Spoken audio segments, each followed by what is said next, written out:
Astronaut Neil Armstrong occupies a pretty special place in world history, having one of the most famous sentences in the world. It's one small step for man,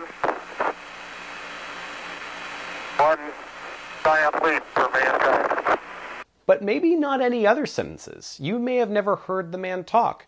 Very private person who's been the subject of films and biographies and the like. But First Man really hones the camera lens on him, his career, his family, and a lot more. So in the wake of the new Ryan Gosling movie, we thought we'd look at a few things that the film shows about Neil Armstrong that you may not have known, and a few things that the film skips. These are extraordinary times. The best scenes in First Man are incredible flight sequences where we get to see Neil Armstrong really flex his prowess as a pilot. And he was a test pilot first and foremost, which we get to see in one of his many test flights pushing spacecraft and airplanes and jet planes to the Earth's atmosphere. The beginning of the film actually looks like he might be launching into space in some sort of space shuttle. Turns out he's flying an X-15 experimental craft. Getting to the edge of the atmosphere, this sequence is an incredible test of a plane's G-force capabilities to see how a pilot can go to the edge of the atmosphere and get back to Earth. Things go wrong, and the sequence plays out with these incredibly tight zooms on the actor playing Neil Armstrong trying to contend with this and survive on the fly. Doing so pretty much miraculously, having to contend with skills that you don't necessarily train for as a standard test pilot.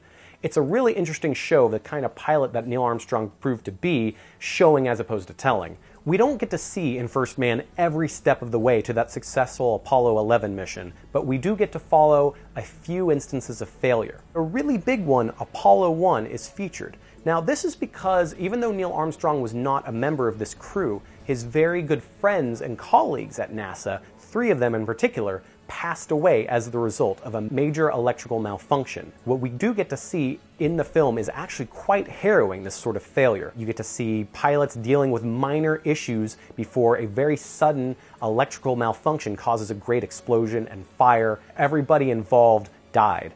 And the scene is PG, but also really dark and troubling. And you do get a few of these sequences in the film because First Man is trying to impress upon viewers that our way to the moon was pretty dark. Neil Armstrong was rocked by tragedy even before becoming part of the Apollo and Gemini missions.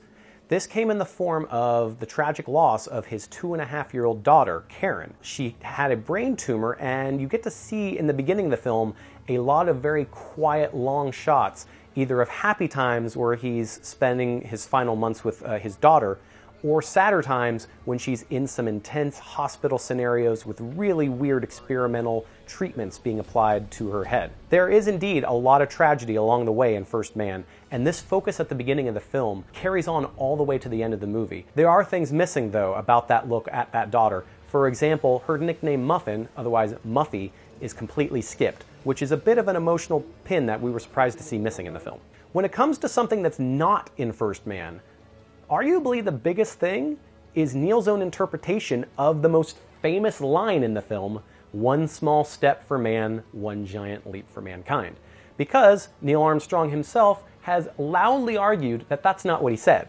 He would tell you that he said one small step for a man, one giant leap for mankind, and talked about this in interviews in the years to come. This is completely skated over in the film, as Ryan Gosling, when he steps onto the moon, enjoys the same sort of static crackle over his voice that we get from the quote that we've heard so many times. Meaning, if Ryan himself went in and slurred the in a man, that's kind of covered up in a crackle and static. So, interesting choice that we never get to hear about that controversy that I believe mattered a lot more to Armstrong than anybody else. Another thing missing from the film is a huge chunk of Neil Armstrong's life, namely his entire childhood and a lot of his personality. Now, these are more intangible things as opposed to big historic moments, but we never see him as a kid. That beginning sequence where he's flying that crazy X-15 plane, that's the first sign of him that we get. We don't even see him doing other test flights, other sort of rises in the ranks, let alone his upbringing in Ohio and his controlling, very religious mom. Some people would argue that the book First Man spends too much time talking about his childhood, but it is interesting to see First Man essentially say, we're starting with the man right before he really got into the moon missions. Could we be seeing a grittier, harder-edged look at NASA heroes and astronauts in films to come? It's possible. Films like The Right Stuff and Apollo 11 have often been full of fanfare and bravado and heroism, and First Man is very different. It, as I said, is about tragedy, hardship, really tough, close to the vest kinds of personalities, as opposed to folks who hold a flag in their hand and shout that they've landed on the moon and these sort of big, brave things. First Man is very introspective, dark, and as a result, it'll be interesting to see how people respond to it, how they like looking at Neil Armstrong in a different way. Really, for many people, the first time that they get that good of a look at him. But there's plenty more of our scientific and moon and space exploration worlds to cover in American history, some big tragedies. So First Man could be the first of many of these kinds of films to come. We kind of hope so. Certainly would love something that is a little harder edged and a little weirder in terms of looking at the incredible world of American space travel. So if that stuff ever comes out, we'll be sure to check it out over at Ars Technica.